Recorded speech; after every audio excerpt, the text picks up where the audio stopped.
नमस्कार। जो कल बांग्लादेश में घटना हुई और बांग्लादेश में घटना हुई, शेख हसीना को अपना देश छोड़कर भागना पड़ा और शेख हसीना को देश छोड़कर भागना पड़ा और वह देश भारत आई और भारत में अभी शरण ली है और ब्रिटेन से मांग किया है कि हमको ब्रिटेन में रहने के लिए अनुमति दिया जाए। इस पर भारत सरकार ने तत्काल जब शेख हसीना गाजियाबाद के हिंडनबर्ग हवाई अड्डा पर रुके तो वहाँ पर जाकर जयशंकर जो विदेश मंत्री से मुलाकात किए और 1 घंटा उनके स्वागत किया। इसके बाद वह भारत में रुकी हुई है। इस पर मीटिंग भी हुआ, एस जयशंकर और प्रधानमंत्री से मुलाकात भी हुआ।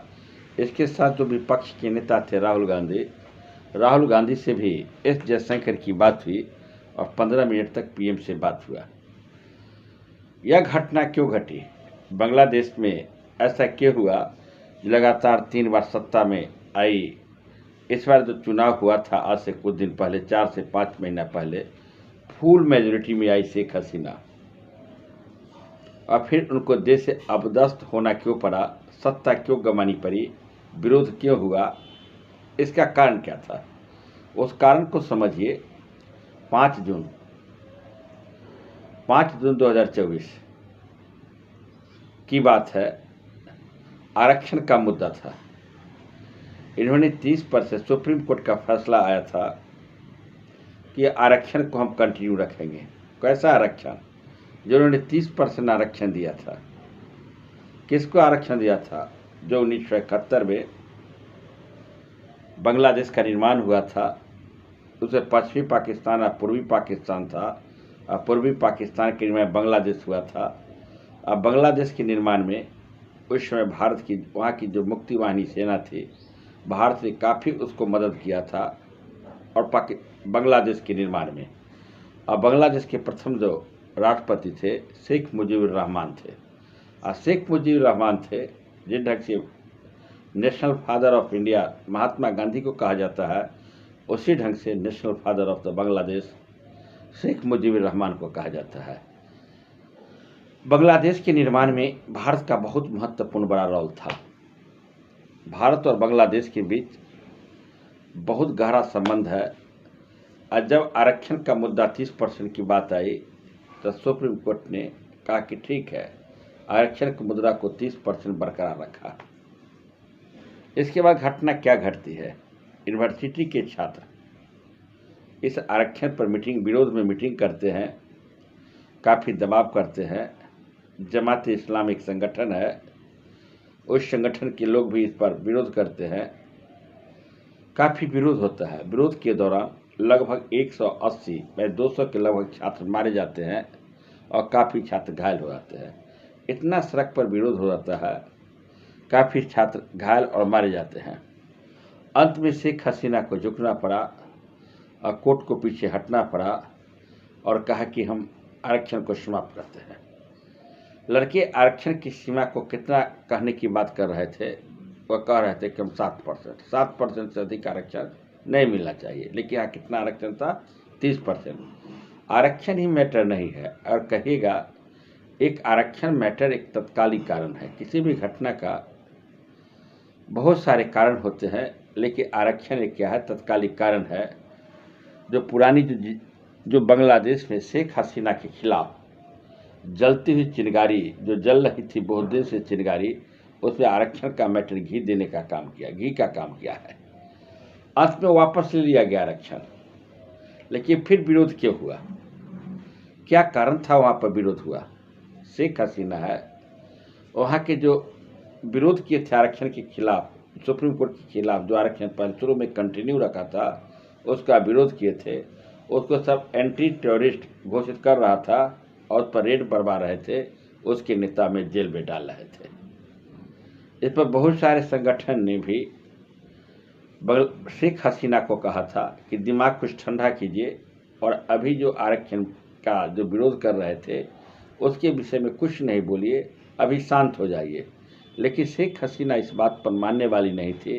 वो एक कंटिन्यू छापा मरवा रही थी, छापा मारने के साथ साथ उसको अरेस्ट करवा रही थी। एंटी टेररिस्ट में देश माने देश का आतंकवादी कह के उसको जेल में डाल रही थी। ऐसी स्थिति में फिर छात्रों ने गोलबंद हुआ और यह घटना है 4 तारीख को, और कहा कि यह अंतिम मेरा प्रोटेस्ट होगा। छात्रों ने गोलबंद हुआ, काफ़ी छात्र गोलबंद हुए।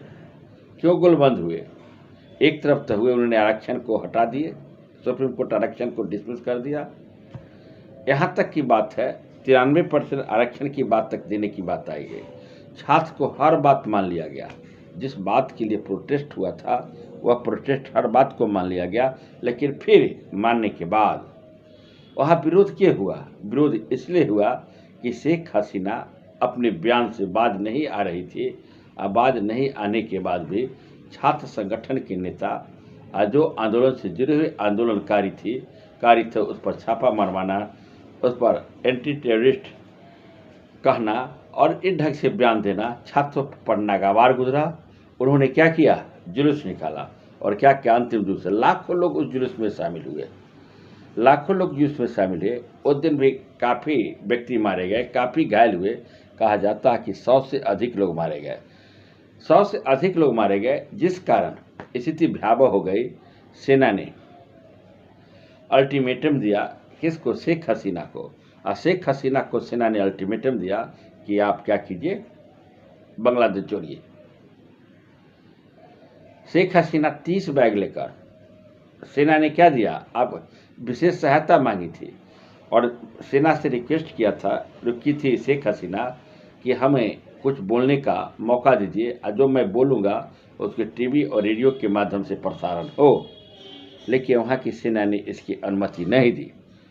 कहा कि सिर्फ हम इतना कर सकते हैं, अब एक हेलीकॉप्टर, सेना का हेलीकॉप्टर मुहैया करा सकते हैं, आप जहाँ जाना चाहे, जहाँ सुरक्षित जा सकते हैं। सेना ने के अधिकारी ने उनकी हेलीकॉप्टर मुहैया कराया। हेलीकॉप्टर मुहैया का 30 बैग था, अपने साथ 30 बैग लाए।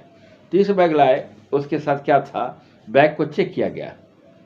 जिस ढंग से वहाँ पर अफगानिस्तान में तख्ता पलट हुआ था और तालिबान का कब्जा हुआ था, और जब वह वहाँ के शासनाध्यक्ष जब छोड़ रहे थे देश, तो लगभग जानते हैं 40 किलो सोना, 40 करोड़ रुपया लेकर जा रहे थे। तो हो सकता था, इनका भी डर था।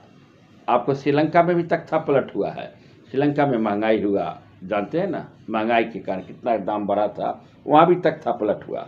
भारत का पड़ोसी देशों के साथ उतना अच्छा संबंध नहीं रहा, श्रीलंका के साथ हो या पाकिस्तान के साथ हो, यहाँ तक कि नेपाल के साथ। लेकिन बांग्लादेश के साथ एकदम बिल्कुल अच्छा संबंध था, क्योंकि शेख हसीना के काल में जो भी निर्णय लिया जाता था और जो भी अहम फैसला लिया जाता था, उसे भारत की राय मशविरा लेकर भी लिया जाता था। जो तीस्ता जल समझौता, इसका ताज़ा उदाहरण है तीस्ता जल समझौता। जो भी पुराने मामला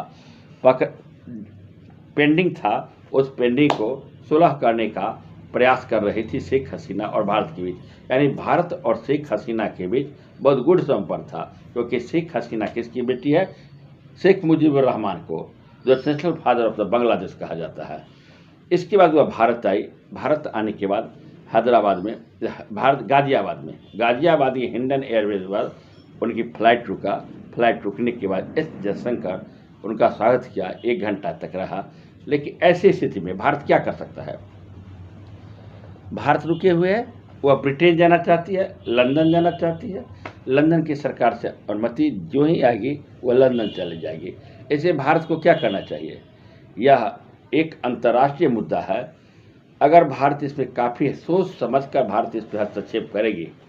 जानते हैं, मुख्यमंत्री वेस्ट बंगाल ममता बनर्जी कही है, इस पर बयान दी है, जो भारत सरकार निर्णय लेगी वह निर्णय को हम मान्य करेंगे, क्योंकि अंतर्राष्ट्रीय मुद्दा है। अंतर्राष्ट्रीय मुद्दा पर हर पार्टी को एक होनी चाहिए और सोच समझ कर निर्णय लेनी चाहिए।